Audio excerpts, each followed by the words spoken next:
we remain steadfast in our commitment in delivering local news that matters. Stories that inspire. Enriching the lives of Filipinos in the Philippines and across the globe. This is your GMA Regional TV. Buong puso para sa Pilipino. Ini ang GMA Regional TV Early Edition. Mga partes ang lawas kin chap-chap nga ginhaboy sa pila ka lugar sa Iloilo City na kumpirmar nga kay Christopher Cabalquinto. NBI agent nga ginreklamo sa pagpamahog sa waiter sa isang restaurant bar sa Bacolod City ipaidalom sa disciplinary action. CAG Ilonggo, ng rank 6 sa November 2023 Civil Engineers Licensure Examinations, kilalahon ta.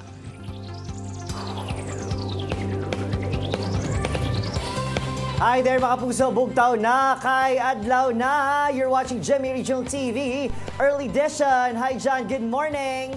Hello Adrian, adlaw katas ang Miyerkules, November 29, 2023. Ibalunta naman nagkapaunang balita sa Western Visayas. Ako si John Sala, live dito sa GMA Iloilo Station. Midweek na no, ako naman yung kapuso ilan Priatos live na live. Gikan diri sa GMA Bacolod Station sa bungaga. Dala sa po namo na madala ko nga mga balita ang impormasyon. Nga dapat inyong mahibaluan, bangod local news matters. Tutok na kaya rin ang pinakauling mga balita sa bilog nga Western Visayas.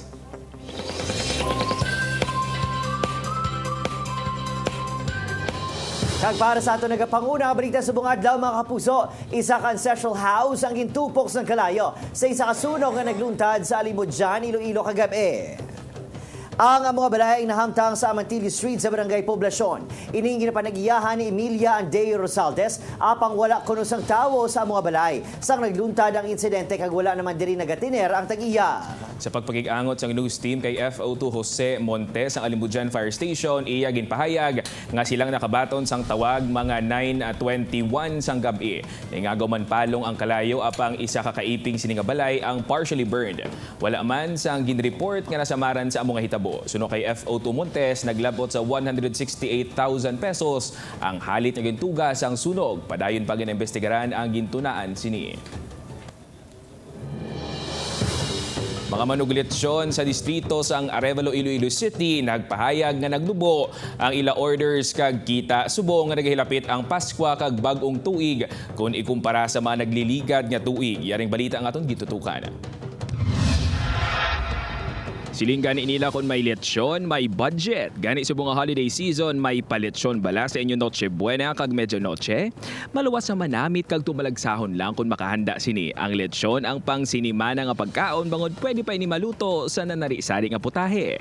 Gani si Walter, kung may sulo-sobra is ang lechon sa ila paboritong ay handa. Subong nga tuig bisan mahal ang mga balaklon no kag ang Christmas, ang New Year once a year man lang ina kag amugid ni ang time nga kung diin naga-reunion ang amon nga family no gapuli akon mga utod kag bisan ako gapuli man ako para makita ang akon nga parents gahanda gid kami sang lechon. Sa Iloilo City, makabing nga lechon capital sa syudad ang distrito sang Arevalo. Isang lechonan nga ininanday man ang Angelina sa pinakadako nga lechonan sa Arevalo. Sang wala pa sang African swine fever kag madamo pa sila sang makuhaan sang supply sang baboy yara sa 300 ang ila orders kun Disyembre. Apang subong yara lang sa ganabanta 100 ka orders ang ila nabaton. Pigado lain sang nagligat nga tinuig. Gamay ang orderanay. Nagakuha sa daymanang Angelina sa inog lechon nga baboy sa Capiz kag Negros Occidental. Kung sang una, makabakal ka sang tig 5,000 pesos nga lechon. Subong ang pinakabarato, 7,000 pesos na kag mas magamay pagani ini. Daw iwat ang baboy subong nga pangtaan. Suno kay manang Angelina, posible nga hindi magdamong ila order sa Paskwa. Bangon magluwas sa maiwat ang supply sang baboy. Madamo man ang nagakinot sa mga galastuhan. John Sala para sa GMA Regional TV Early Edition. Mga puso, nagpahanumdum naman sa publiko ang DTI 6 nga antes magbakal sa Christmas lights kinahanglan niya pangitaon. Ang natawag bilang Philippine Standard ukon PS Mark kag Import Commodity Clearance ukon ICC stickers sini. Iniagod makalikaw sa peligro nga dalasang mga counterfeit o kung peke nga mga produkto nga pwede magtuga sang sunog. Samtang maluwas sa pagpili sa maayong kalidad sang Christmas lights, dapat nga responsable man kuno sa paggamit sini ang publiko suno pa sa BFP6. Dapat nga likawan man ang pagbutang sang Christmas lights sa mga parol, dingding sang balay kag sa iban pagid nga mga magdasig masunog nga mga bagay. Ini naton pag i-risk no ang aton security versus sa mga cheap nga products. Hindi ina sa dapat for 24 hours usage. While pasaligon man ka mo kung sino man mambar sa inyong manufacturer, nga pwede na sa 24 hours. Oh no, please, it is not always safe nga 24 hours. Pag tulog naton, matulog na naman ang Christmas lights.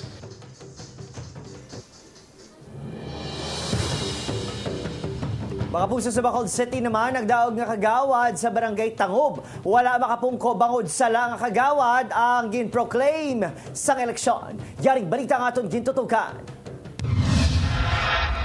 Nagahulat gihapon sa desisyon sa COMELEC Central Office si Erwin Montaño. Nagpadalagan bilang kagawad sa Barangay Tangob, Bacolod City. Apang wala nakapungko bangod sa la nga kandidato ang naproklama. Mismong Barangay Board of Canvassers ang nagpadala sa petition to correct manifest error sa COMELEC. Bawod sa inakabaltahan, sa isipay nga posible tuga man kuno sang pagpanghangkat dala sang manual election. Nga kung pwede madasig-dasig ang pagsito sa kakon case para hindi man bala magnugon ang ginsali kagang butos ang pumuluyo sa akon. Sa canvassing, rank 10 lang si Montaño nga nakaangkon sang 2,444 votes. Mas manubo ini sa ikapito nga barangay kagawad nga may boto nga 2,799. Gani, wala ini madala nga maproklamar nga nagdaog bilang barangay kagawad. Apang sang gin-review sa Barangay Board of Canvassers ang statement of votes kag election returns, dito na hibaluan nga may kabugusan nga 3,086 votes si Montaño kag dapat yara ini sa ika-4 nga pwesto sa Barangay Kagawad. Yes, of course, nanugunan gid kay ti pilabla kalibo ang nagbuto kag nagsalig. So do tiyaga nila do, abi nila do ginpabayan kung ilang buto. Even mismo sila nanugunan man nga wala ko bala kapungko. Samtang nagahulat, wala sang mahibo si Montaño kundi magpabilin anay sa trabaho bilang driver sang barangay ambulance. Ang nagdaog bilang number 1 kagawad, nanugunan man sa nadula nga tion nga magserbisyo patani sa Erwin sa komunidad. Sinikuti, masuri lang sila, hindi na makuha sa suri. Ito chance na tani ni Mr. Montaño, napapili gani siya. Tungod na gusto man sa magserbisyo, hindi lang yung as driver of the ambulance. Ang COMELEC Bacolod, wala man kuno sa mahimo kundi maghulat man sang paghusgar sang COMELEC Central Office. Kahit usually, ang atbutang naton ang sa experience naton may hara 1 year. Hopefully, hindi siya magdugayan gid nga matapos na ang term. No? Kahit considering nga 2 years lang subong. Nagapanugyan man ang COMELEC Bacolod sa publiko nga hindi na pagmalisyahan ang natabo. Adrian Prietos para sa GMA Regional TV Early Edition.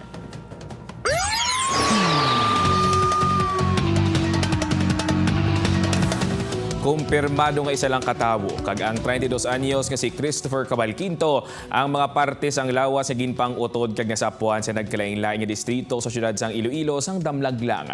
Inibase sa resulta sang DNA test kung sa diin ginexamine ang nasapuan nga mga parte sang lawas kag nagkuha man sang DNA sample sa iloy kag utod ni Cabalquinto. Namiyang sa karon ang bangkay ni Cabalquinto sa Ilapuluyan sa Barangay 7 San Miguel, Iloilo. Dako nga bulig suno sa Special Investigation Task Group Cabalquinto ang resulta bangod mas matutukan nila ang rason sang pagpatay sa biktima. Suno sa SITG, dako ang posibilidad nga may kaangtanan sa iligal nga droga ang motibo sa brutal nga pagpatay kay Cabalquinto. Based sa result, one and the same person lang to siya kag ang nagagwa nga ang iya DNA profile dira sa 99.99%. So accordingly, amo na ni siya ang naghatag sang kaklaruhan, no? Nag-resolve sang tanan naton nga doubts.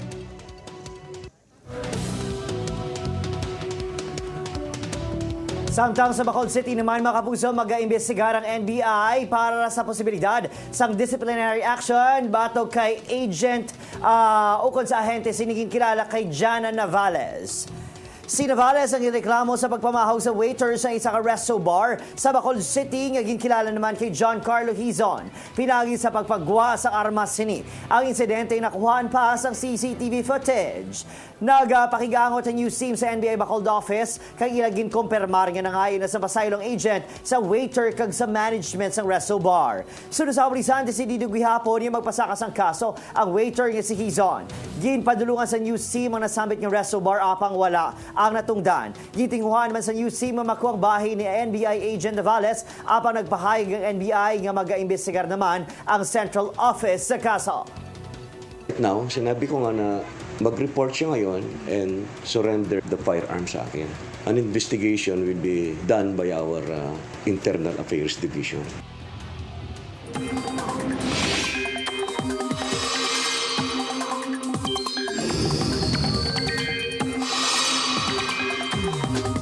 Makapuso, hindi gid magkalipat nga magdala sang payong sa inyo pag-eskwela o kung pag-report sa mga trabaho hindi lang bilang proteksyon sa init sang adlaw, kundi para man sa ulan. Subong nga aga posible ang pag-ulan sa pila ka bahin sang Western Visayas base sa rainfall forecast sang Metro Weather. Magapadayon ini kag mangin lapnagon karon sa hapon. Posible magtupa ang mabaskog nga ulan sa pila ka lugar. Gani mangin alerto sa pagbaha o kung landslide. Sunod sa pag-asa, apektado subong sang easterlies ang Visayas kag Southern Luzon. Hangin amihan naman sa Northern Luzon. Lauman naman ang mga local thunderstorms iban pagid nga bahin sa pungsod. Ini ang GMA Regional TV Early Edition.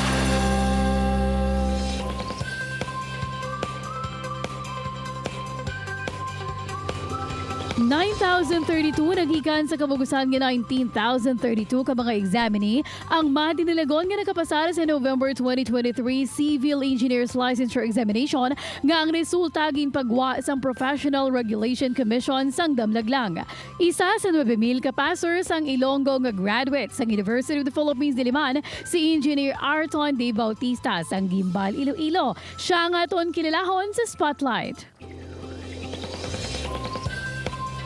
Mga kapuso, ang bugal hindi lang sa banwa sang Gimbal kundi sa bugos nga probinsya sa Iloilo. Rank number 6 sa November 2023 Civil Engineers Licensure Examination.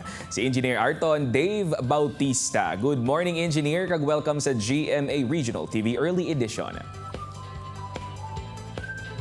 Good morning, kapuso. Good morning, Sir John.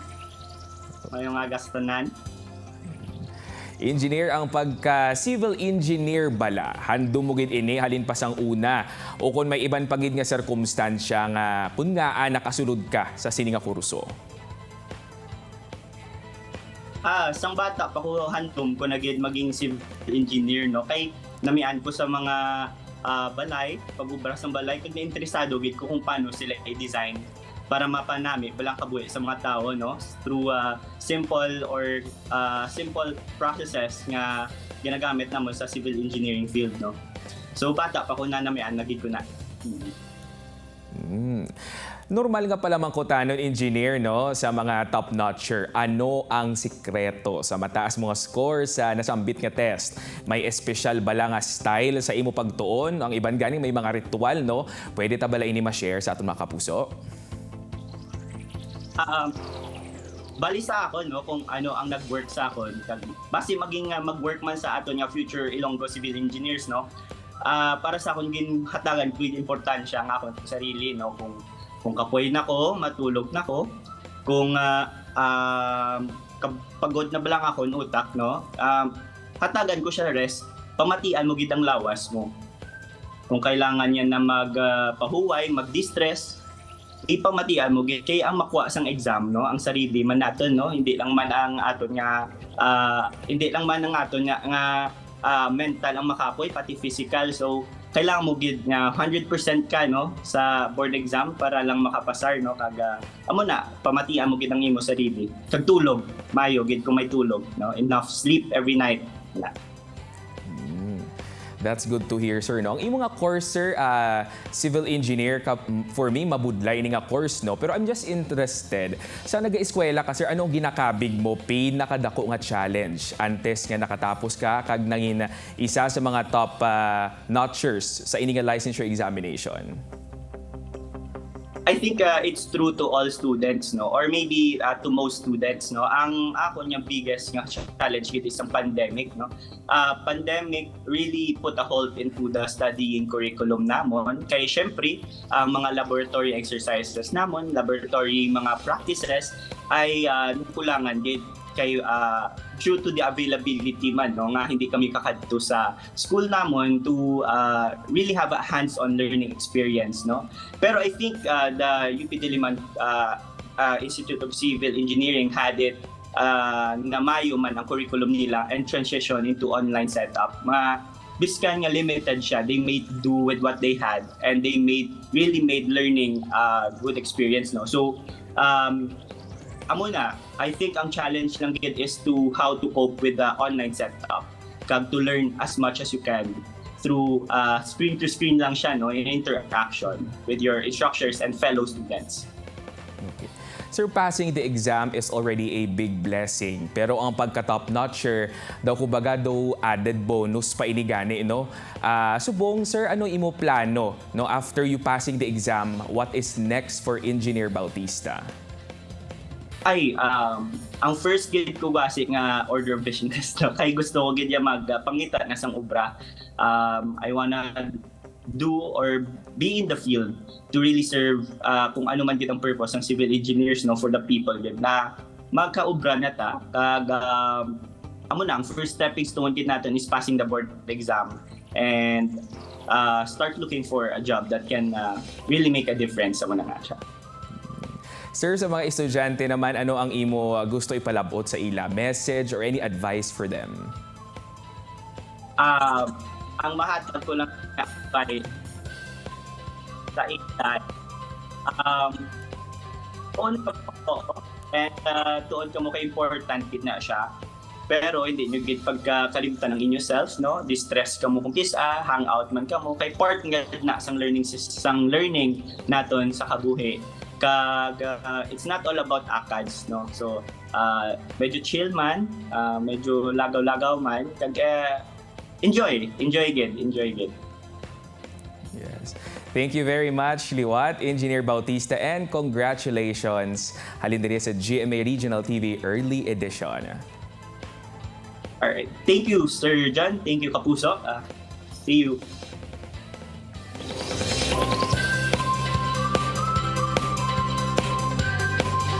Sa dugang nga balita, ginpatigayon kahapon sa Department of Public Works and Highways Region 6 ang public bidding para sa pagkaios ang depektibo nga multi-million ungka flyover. Pila ka local bidders ang nagsumitera sa ang proposal, lakip na dire ang ila technical kag financial capabilities. Patag sa DPWH 6, inibot siningon nga ang may pinakamanubo o kung ang pinakamanubo nga bidder ang magadaog sa bidding bangod kinahanglan pa ini nga evaluate. Naibaluan nga ang bidding ang para sa first tranche ang rectification nga ginponduhan sang 100 million pesos. Sunod nga hugnat amo ang paghukas sang 4 ka span kag pagbutang sang board pile nga ponduhan naman liwat sang 200 million pesos nga kuhaon sa General Appropriations Fund sang ahensya. It doesn't mean nga kung ikaw Luis bidder, ikaw na magdaog, it will be possible through experience and the manpower requirement. Kung sino ang maawardan, siya na ang maobras ng bidding. Siya ang maobras ng ato nga project.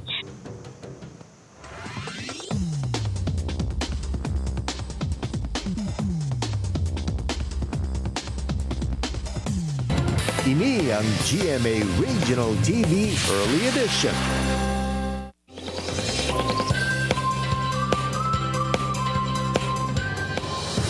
Mga puso sa dugang mga balita, kaso nga grave threat kag oral defamation batok kay Bacolod City Councilor Al Victor Espino gindismiss sang city prosecutor. Yaring balita nga itong gintutukan.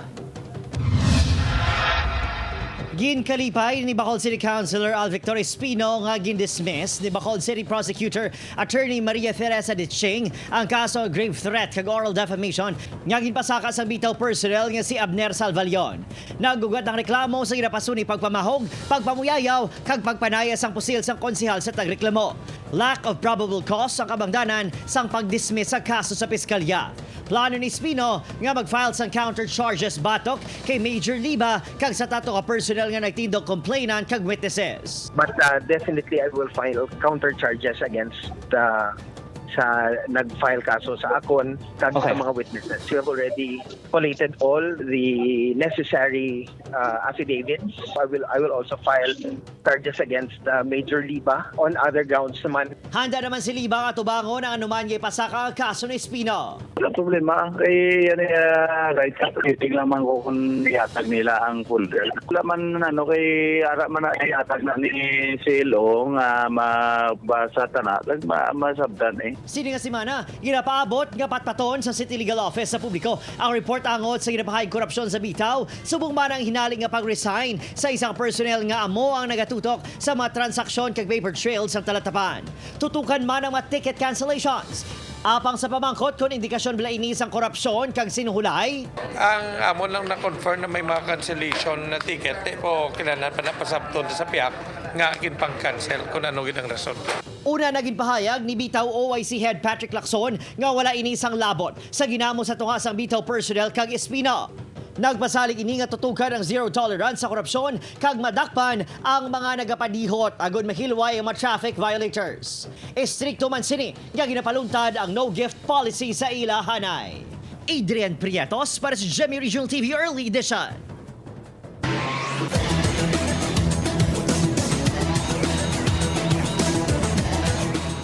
Sa ikaduwa nga tion, sa sulod sang 3 ka seasons, liwat nga magatilaw ang Mapua Cardinals nga makakuha sa kampyonato sa NCAA Men's Basketball. Ini matapos ginlutos ang Cardinals ang Benil Blazers sa ila semifinals matchup sa score nga 78-67 para mangin una nga team nga makalabot sa finals ang NCAA Season 99 Men's Basketball. Nangindikit ang score sang duwa ka team sa mayoriya sang hampa nga apang nakatigayon nga makaabanse sang dako ang Cardinals sa pila ka minutos nga nabilin sang fourth quarter.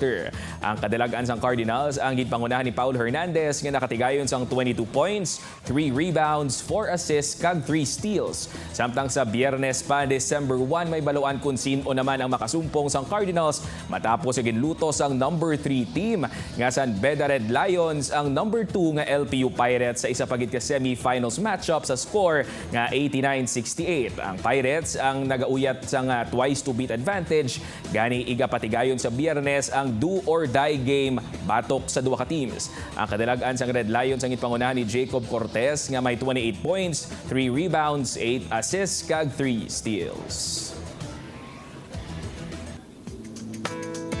Are hashtag good vibes. Retired teacher sa Bacolod City ginapasundayag ang iya abilidad sa art gamit ang mga bato. Yaring balita katon gintutukan. Sa sulod sang malapit 4 ka dekada, nagalibot sa sulod sang hulot klasihan ang kabuhi sang English teacher nga si Ma'am Maria Luisa Perez. Tumandok sa Baguio City. Isa ini sa mga pioneers ng English Department sa Negros Occidental High School sa Do. Subong retired na si Ma'am sa edad nga 66 anyos. Aminado ini nga naghinay ang iya kabuhi. Kagagod hindi makabatyag sang depresyon sa kasubok kag kahidlaw sa pagtudlo, sa art sini ginapautwas ang iya emosyon. Gamit ang mga bato sa palibot sang ila lugar sa Barangay Villamonte nga iya ginapamulot, she has unleashed her inner Picasso. Ginasuluduhan ini sa social media bangod sa likod sa iya stone art, may ginasuprar pa ini nga pamalatian kaangay sang glaucoma sa mata. Ang iya duha ka makabataan nga lalaki ang napatay man. Ganyi ang iya pagpinta sa bato, pamaagi ang ipinta man ng iya kasubo, kag mahimo madinuagon ang kadulom nga iya ginabatsyag. Patimaan nga si Mrs. Perez, matuod-tuod nga supermom. It's a good thing that I have this because without art, maybe I wallow in grief because I lost both of my sons. Suportado sang bar sini ang iya hilig. Ikaw na gid lang na mangita sa kuan kun diin ka malingaw para makuan ang mind mo sa mag-focus ka magmukmok at ibaldagit. Halin sa blackboard kag subong sa nagkalain-lain nga pader, canvas kag mga bato. Si Mrs. Perez ang refleksyon sa kabuhi sang aton mga manunudlo pagkatapos sang tinuig nga paggiya sa aton sa classroom. Kabay, aton sila madumduman, kaghatagan pasidungog, nga kung wala sang manunudlo sa klasihan, wala sang bisan ano nga propesyon sa kalibutan. Sometimes grief eats me, but there's art. And for me, art is kind of diversion. Adrian Prietos para sa GMA Regional TV Early Edition.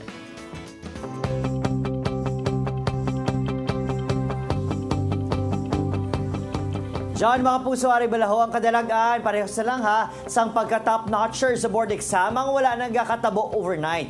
Ini ang ginapreparahan ka pangabudayan. Matod gina na Adrian sa ugani sa American author nga si Tim Fargo. Who you are tomorrow begins with what you do today. Ang anuman nga handom nga ang pwede ta nga malabot sa insyakto nga pagpanghanda kag disiplina. Mga puso, about 26 days ago na lang, Pasko na. Madamo gini salamat sa pagtutok. Diri sa amon sa GMA Regional TV Early Edition of the night halin Lunes to Biyernes. May munyo malanto aton nga episode sa www.gmaregionaltv.com kung mag-subscribe sa aton official YouTube channel, GMA Regional TV. Ako si John Sala. Kago naman sa Idan Prietos, bugo sa puwersa para sa mas dakong misyon, kag mas masangkad nga pagserbisyo sa pungsod. Good morning!